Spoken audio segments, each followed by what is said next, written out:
बिस्मिल्लाहिर्रहमानिर्रहीम। अस्सलाम वालेकुम। आज हम आपको लेडीज़ ड्रेस का मेजरमेंट यानी कि माप लेने का तरीका बताएंगे। तो चलिए शुरू करते हैं। सबसे पहले आपने लेंथ ले लेनी है। लेंथ लेने के बाद आपने शोल्डर लेने हैं। ये शोल्डर 14 इंच के आ रहे हैं तकरीबन। शोल्डर लेने के बाद आपने लेना है चेस्ट इस तरीके से आपने बिल्कुल ना खींचना है ना कुछ, बिल्कुल आराम से चेस्ट ले लेनी है।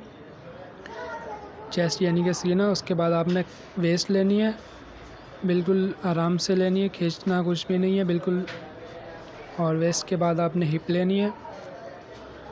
हिप ले लेनी है आपने। हिप लेने के बाद आपने जो है ना साइडें ले लेनी है। साइडें यानी कि चौक ऊपर से लेंगे आप। लेंथ जितनी भी हो उससे कोई फ़र्क नहीं पड़ता इसका। आप यहाँ से ले लेंगे तो आपके बिल्कुल एज इट इज़। चौक लेने के बाद आपने दामन नापना है। जितना दामन हो ये उसमें, अगर बड़ेर्स का कपड़ा हो तो ये जितना दामन होता है उस हिसाब से पूरा नापना पड़ता है। ये हम आपको कटिंग के तरीके में बताएंगे। नाप ले लेना है आपने दामन का। दामन के बाद आपने जो है ना आर्मोल का नाप लेना है। तख्ती कहलाती है ये वैसे जी। तख्ती का नाप आपने लेना है, इस तरीके से लेना है बिल्कुल गोलाई में। इसी तरीके से आस्तीन में भी जब कटिंग होगी तो गोलाई में ही नाप लिया जाएगा। उसका तरीका हम आपको कटिंग में बताएंगे। इसके बाद आपने स्लीव्स का नाप लेना है। स्लीव्स यानी कि आस्तीनें, बिल्कुल आपने आस्तीनों का नाप लेना। आस्तीनों का नाप लेके आपने इसके आगे की मोरी का नाप लेना। ये मोरी कहलाती है वैसे, बॉटम मोरी का नाप ले लेना। मोरी लेने के बाद आपने गले का साइज़ लेना।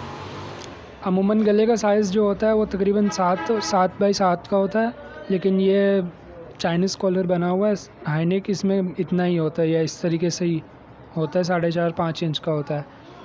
तो आपका मेजरमेंट हो गया। शर्ट का मेजरमेंट हो जाने के बाद आपने ट्राउज़र का मेजरमेंट लेना। ट्राउज़र में सबसे पहले आपने लेनी है लेंथ। बिल्कुल सीधा ट्राउज़र को सीधा करके बिल्कुल, उसके बाद लेंथ लेनी है। ये यहाँ से लेंथ नहीं लेनी, बिल्कुल कोने से लेंथ लेनी है, बिल्कुल बराबर करके पाँचे तक, बॉटम तक लेंथ लेनी है। लेंथ लेने के बाद आपने सीधा बॉटम पे आ जाना, यानी कि पहुँचे।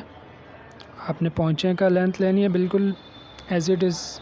अच्छे से पहुँचे का नाप लेंगे तो आपका पहुँचा अच्छा बैठेगा और साइज़ बिल्कुल परफेक्ट बैठेगा। इसके बाद आपने घेर ले लेना।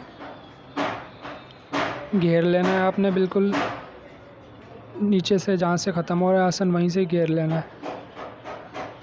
जो भी घेर हो आपका, घेर लेके आपने उसके बाद आपने आसन का नाप लेना। फ्रंट का आसन का नाप लेना है आपने। ये पैंट स्टाइल ट्राउज़र है तो इसमें फ़्रंट का आसन अलग होता है, बैक का अलग होता है। आपने फ्रंट का बिल्कुल नाप ले के लिख लेना। उसके बाद आपने लास्टिक पर आ जाना। ये लास्टिक हाफ़ लास्टिक डली हुई हाफ़ कहलाती है।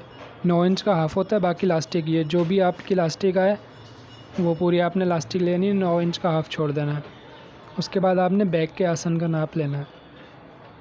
बैक के आसन का नाप जो भी आ रहा हो वो भी आपने ले लेना है और आपका नाप कंप्लीट हो गया है। अगली वीडियो में इंशाल्लाह हम आपको कटिंग का तरीका बताएंगे।